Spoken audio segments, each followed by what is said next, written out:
उधर गुजरात एटीएस ने भी एक बहुत बड़ी साजिश का पर्दाफाश किया। गुजरात एटीएस ने 3 आतंकियों को धर दबोच लिया, जिनके पास से बड़ी मात्रा में हथियार बरामद हुए। साथ ही यह भी पता चला कि वे एक घातक जहरीला हथियार तैयार कर रहे थे, जिसके टारगेट पर थे 3 शहर। देखिए।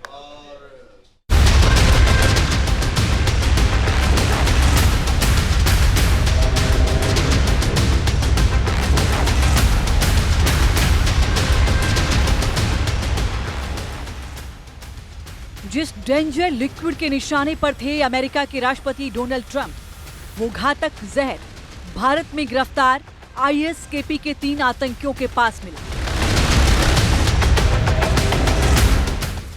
साइनाइड से भी घातक, शरीर के संपर्क में आते ही पलक झपकते निकल जाती है जान।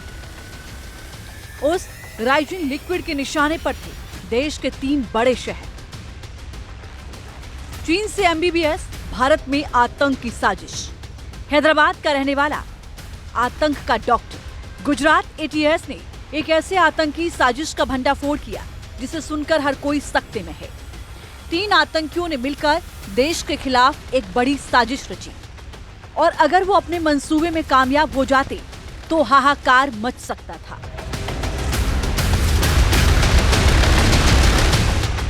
गुजरात एटीएस ने 3 आतंकियों को गिरफ्तार किया, जिनके नाम हैं डॉक्टर अहमद मोइनुद्दीन सैयद, मोहम्मद सुहेल, सुलेमान शेख।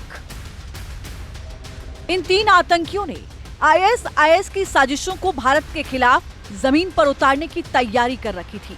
इरादा गुजरात को आतंक का नर्व सेंटर बनाने का था, और इनके टारगेट पर थे देश के 3 बड़े शहर अहमदाबाद, लखनऊ और दिल्ली। आतंकियों ने तबाही का प्लान भी ऐसा बनाया था जो इससे पहले ना तो सुना गया था और ना ही देखा गया था। इन आतंकियों ने इन 3 शहरों में तबाही मचाने के लिए तैयार किए थे जहर के हथियार। जहर के हथियार क्या हैं? पूरी बात बताएंगे, लेकिन सबसे पहले बताते हैं कि इन आतंकियों तक गुजरात एटीएस कैसे पहुंची। दरअसल गुजरात एटीएस पिछले 1 साल से मोहम्मद सुहेल और आजाद सैफी नाम के 2 संदिग्धों के पीछे लगी थी, और 2 दिन पहले ही एटीएस ने अड़ालज टोल प्लाजा के पास से एक कार में सवार अहमद मोइनुद्दीन सैयद को दबोच लिया। एटीएस ने जब उसकी कार की तलाशी ली तो उसमें ढेर सारे हथियार, जिनमें 2 ग्लॉक पिस्टल, 1 बेरेटा पिस्टल और 30 जिंदा कारतूस शामिल हैं। एटीएस को यह भी पता चला कि ये 3 आतंकी खतरनाक राइजिन लिक्विड तैयार कर रहे हैं। ये लिक्विड इंसान के शरीर के संपर्क में आते ही जानलेवा असर डाल सकता है। राइजिन साइनाइड से भी ज्यादा घातक होता है। ये वही लिक्विड है जिससे साल 2020 में अमेरिकी राष्ट्रपति डोनाल्ड ट्रंप को मारने की साजिश हुई थी। एफबीआई ने ट्रंप को भेजे गए एक संदिग्ध पार्सल को जब्त किया था। जब पैकेट को खोला गया तो उसमें राइजिन लिक्विड को बरामद किया गया था। अगर वो पैकेट ट्रंप के पास पहुंच जाता तो कुछ भी हो सकता था। अब आते हैं गुजरात एटीएस के हत्थे चढ़े 3 आतंकियों पर। डॉक्टर सैयद अहमद मोइनुद्दीन हथियारों की डिलीवरी करने अहमदाबाद पहुंचने की फिराक में था, तभी एटीएस ने उसे जाल बिछाकर दबोच लिया। हैदराबाद के रहने वाले डॉक्टर सैयद ने चीन से एमबीबीएस की पढ़ाई की है, और इसका मकसद भारत में बड़ी आतंकी घटनाओं को अंजाम देने का था। ये डॉक्टर कई विदेशी संदिग्ध लोगों के संपर्क में भी था, जिसमें आईएसआईएस केपी के अबू खादेजा का भी नाम शामिल है। हैरानी की बात यह है कि इसने राइजिन नाम के घातक जहर बनाने की भी प्रोसेसिंग शुरू कर दी थी। सैयद अहमद मोइनुद्दीन है, ये देश में आतंकवादी घटना को अंजाम देने के लिए कुछ कार्रवाइयां कर रहा है। तो इसके पास में एक बैग मिला, जिसके अंदर एक बॉक्स में अच्छे से रैप किए हुए एक डब्बे के अंदर 3 वेपन मिल गए। ये 2 ग्लॉक थी, साथ में एक बेरेटा पिस्टल है, और साथ में 30 राउंड है। इसके साथ साथ एक प्लास्टिक के डब्बे के अंदर लगभग 4 किलो कैस्टर ऑयल भी मिला। इस सैयद अहमद मोइनुद्दीन को एटीएस ऑफिस ला करके डिटेल्ड इंट्रोगेशन किया गया। इसके फोन में भी बहुत सारी चीजें मिली गई, इसके बारे में पूछा गया, इसके इतिहास को जाना गया।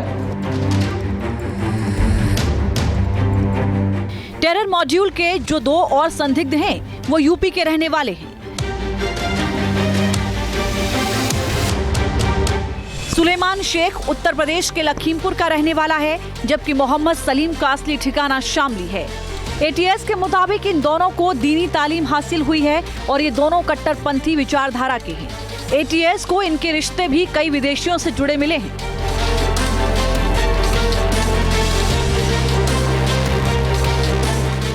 इन संदिग्धों ने भारत में बड़े हमले की तैयारी शुरू कर दी थी। इसके लिए बाकायदे तीनों ने लखनऊ, दिल्ली और अहमदाबाद में रेकी की थी। आतंकियों ने लखनऊ में आरएसएस दफ्तर की रेकी की थी।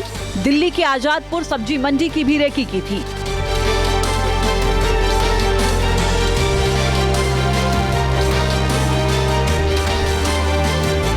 आजाद सुलेमान शेख और मोहम्मद सुहेल मोहम्मद सलीम खान है।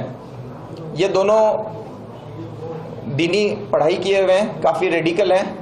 ये भी बहुत सारी फॉरेन एंटिटीज़ के कांटेक्ट में हैं। इन दोनों ने मिलकर लखनऊ, दिल्ली, अहमदाबाद में कई सेंसिटिव प्लेसेज और भीड़भाड़ वाले जगहों की रेकी की है। साथ ही इन लोगों का जो मूवमेंट है वो कश्मीर में भी दिखाया है इन टेक्निकली। जांच में खुलासा हुआ कि सुलेमान शेख और सुहेल ने राजस्थान के हनुमानगढ़ से हथियार जुटाए और उन्हें गांधीनगर के कब्रिस्तान में छिपाया, जबकि मोहिउद्दीन को ये हथियार लेकर वापस लौटना था। लेकिन गुजरात एटीएस ने समय रहते कार्रवाई की और शुक्रवार रात ही मोहिउद्दीन को धर दबोचा। आप देख सकते हैं मेरे पीछे जो गुजरात एटीएस की जो ऑफिस है, यहाँ पे तीनों को लाया जा गया है। साथ में इनसे पूछताछ में पता चला है कि ये लोग है बड़ी वारदात को अंजाम देने वाले थे। फिलहाल ये आतंकवादी 17 नवंबर को तक इनकी जो रिमांड है वो मिल चुकी है। मुख्य आरोपी एक सैयद जो अहम जो मतलब बहुत ज़्यादा पढ़ा लिखा है, उसको संपर्क में था। साथ में एक और आरोपी संपर्क में था। 6 नवंबर को ये रात को हथियारों आदान प्रदान मतलब देने आए थे यहाँ पे, और उन्हें देश के कई जगहों पर हमले करने की जो साजिश थी उसको फिलहाल गुजरात एटीएस ने नाकाम कर दिया है। भारत में बैठे आईएसआईएस के संपर्क में रहने वाले आतंकी दरअसल खिलाफत मॉडल पर साजिश रच रहे हैं। इनका निशाना पार्क, मॉल जैसे भीड़भाड़ वाले इलाके और गैर मुस्लिम धार्मिक स्थल हैं। खतरा बांग्लादेश बॉर्डर से भी है, जहां हरकत उल जिहाद अल इस्लामी बांग्लादेश और जमात उल मुजाहिदीन बांग्लादेश जैसे आतंकी संगठन हैं, जिनका सीधा कनेक्शन आईएसआईएस के साथ है। जहां भक्ति है हर शब्द में, कथाओं में छुपे हैं दिव्य रहस्य और ज्योतिष देता है जीवन को दिशा। धर्म से जुड़ी हर बातों को जानने के लिए हमारे चैनल स्तुति को सब्सक्राइब करें। चैनल पर जाने के लिए इस लिंक पर क्लिक करें।